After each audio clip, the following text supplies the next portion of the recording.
So vandag was dit bibberkoud. So ons het besluit om 'n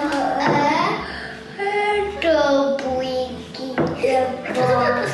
Dis eintlik 'n soeppatatjie. Ek is Ruben en ek is die chef. En dit is my boetie Lucas. Hy is my handlanger. Nee, ek is die chef. Vandag is dit bibberkoud, so ons het besluit om eers moet ons alles skryf wat ons nodig het. Jy nodig 'n klitser, 'n sif en 'n eetlepel. En 'n menger. Hier is die ingrediënte. 2 koppies fyn gestampte soetpotato. 1 en 'n kwart koppie suiker, 'n derde koppie olie en 'n derde koppie water. 2 groot eiers.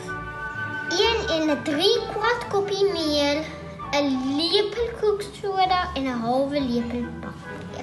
'n halwe teelepel sout, 'n halwe teelepel neutmuskaat, 'n halwe teelepel gemengde kruie en 'n lepel kaneel. Die eerste stap is om die oond op 180 grade te sit.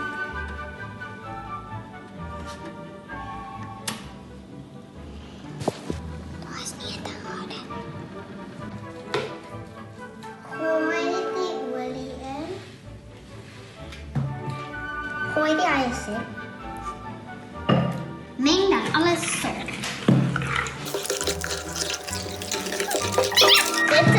Dit moet dan so begin lyk.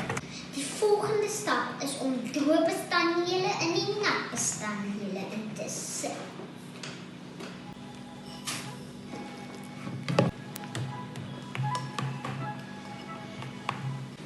Dis. Gooi die spesiale in. Vou die droë bestanddele in.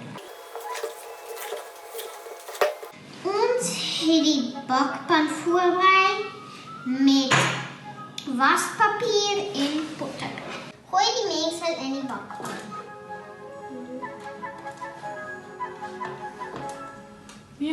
Gooi die mengsel in die bakpan.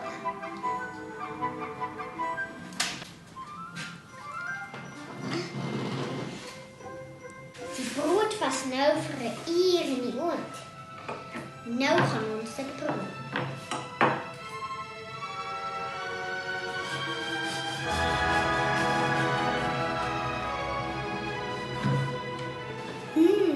Dit is zo lekker.